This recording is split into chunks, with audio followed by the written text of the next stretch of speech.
Rev up your engine.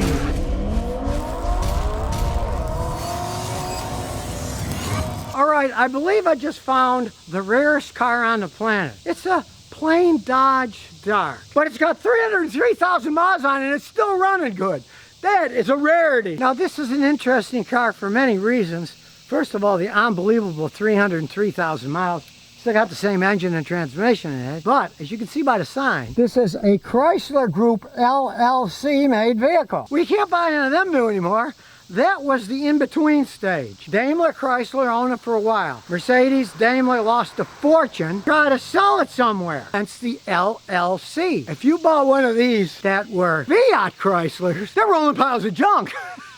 But this is a very interesting position. After Mercedes owned them, but before Fiat took over.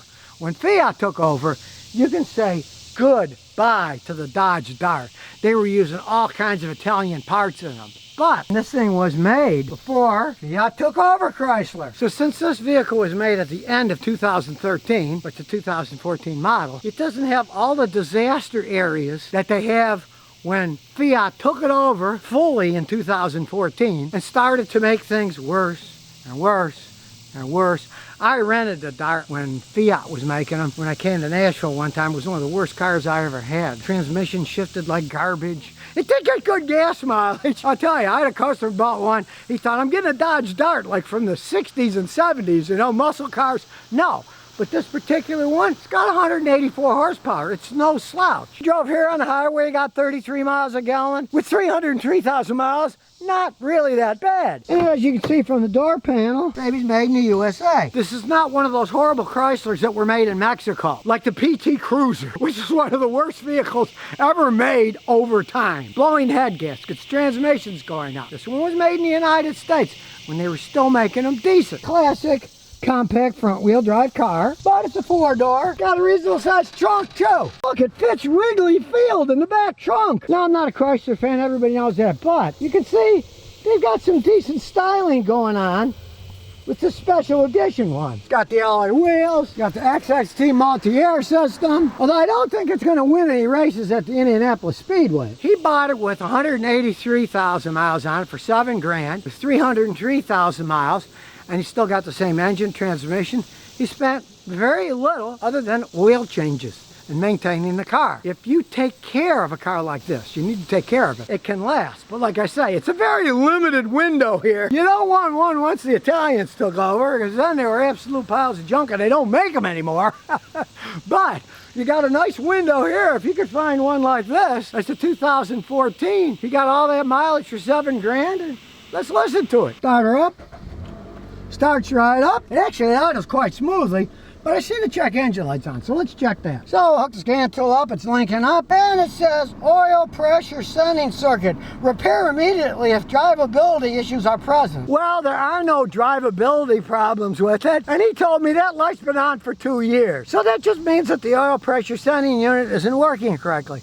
It is a warning device. As long as you have actual oil pressure, it's not going to hurt anything as long as it's not leaking. And we can tell it's got oil pressure because when we start it up, the engine runs normal and doesn't clang. If it had no oil pressure, it'd be going clang, clang, clang, clang, clang. He's been driving it 2 years that way. No big deal. That's the only code it has. Now, as you can see in my oil data, it's not that hard. You remove the splash pan out of the car on the bottom of the engine, there it is. It gives 20 minutes labor for replacing it. So you might as well change it at some point in time. But he's been driving it 2 years this way, so no harm, no foul. See what's happening inside. It doesn't surprise me that the long-term fuel trim kind of moves around. Now it's 4.7%. That's the long-term, and the short-term's moving up 5, 4.7, 3.9. With this many miles, 303,000, it's adding fuel because it's running a little bit lean. I would advise cleaning the fuel injection system on this just because of age. It's going to have some kind of carbon buildup on it. There's no arguing that. I would clean it out, and it probably would go a little bit better. But being that small amount off with 303,000 miles, hey, that's kind of in the Toyota range of efficiency. You can see the ignition timing is just moving around a little bit, not too bad for a worn engine. So let's take it for a little road test. No, it is an economy car, but it's not super low to the ground. When we floor it, It does have 184 horsepower. This is a 2.4 liter engine. Under no conditions buy one of these Dodge Darts that has a little bitty 1.4 liter turbocharged engine. There's no way it would ever go 300,000 miles. Relatively unique because it's got the bigger engine and a man who takes care of it and doesn't drive like an absolute maniac. He's a conservative driver. As I drive, I don't hear any wheel bearing noise, which is amazing with 303,000 miles. It corners quite well because it is a relatively small car. And it doesn't ride all that bad for a small car. A lot of traffic today. We're going to take it on the twisties a little. Still handles quite well. Now there's nobody behind us, so we'll see what kind of acceleration this 184 horsepower has. There we go. It does take off decently. I gotta say, I'm impressed with 303,000 miles on this thing. Now I can feel a slight front brake rotor warpage when I hit the brakes hard. The steering wheel shakes a little bit, what the heck. Front rotors and brake pads with 303,000 miles, that's to be expected. Just to understand that a little car like this with 184 horsepower that's naturally aspirated, it can last, but when you step on the gas, it can also go, even with 303,000 miles on it. And yeah, it's a little car. You can see we're bouncing around a little bit at higher speeds, but it still has good control. You can't get that much out of a short wheelbase. It's gonna bounce around. That's just life. This is not a luxury car, but for 303,000 miles, I gotta say, it's held up pretty good. I said earlier, it still has the original transmission and the original engine. Both of them sound in excellent shape. So, here's a Chrysler that Scotty likes. And I know you naysayers are going to say, oh, geez, Scotty is sold out. Chrysler paid him money to say good thing about their cars.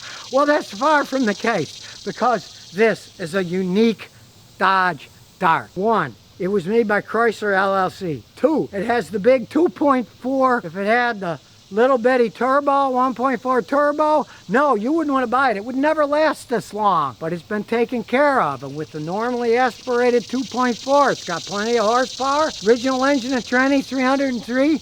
It's got a lot of life left in it. So if you want to buy one, good luck, because you're going to have to find one made in the United States. Not made by Fiat Chrysler, but by Chrysler LLC. And it's got to have the 2.4 liter engine in it that generally only these fancier ones had. The other ones had the smaller engines in them, and they didn't last as long.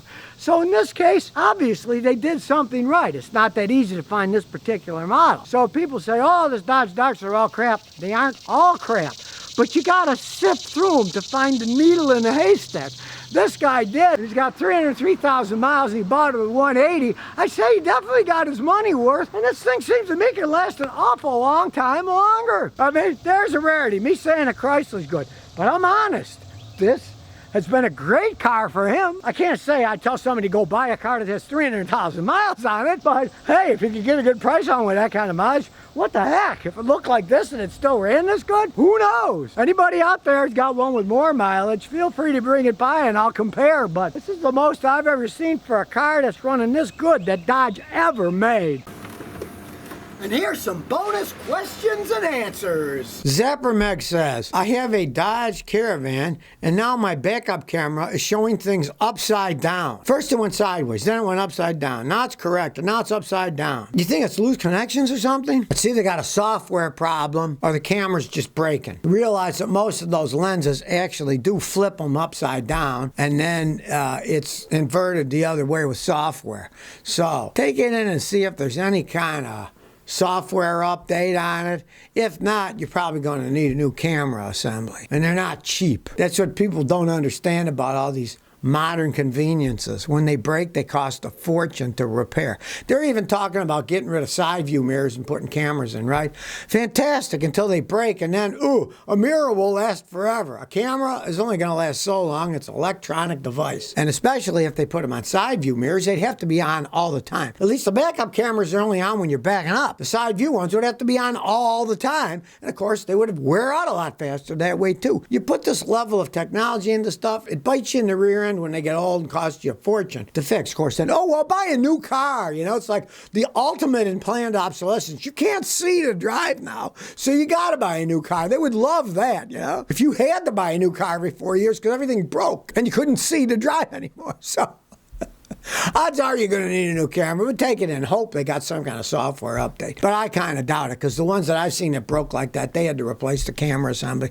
The stupid thing was just breaking, and then it was feeding the wrong information to the computer and didn't know what to do, and it was flipping it around because it got confused by the data that was coming to it. So if you never want to miss another one of my new car repair videos, remember to ring that bell.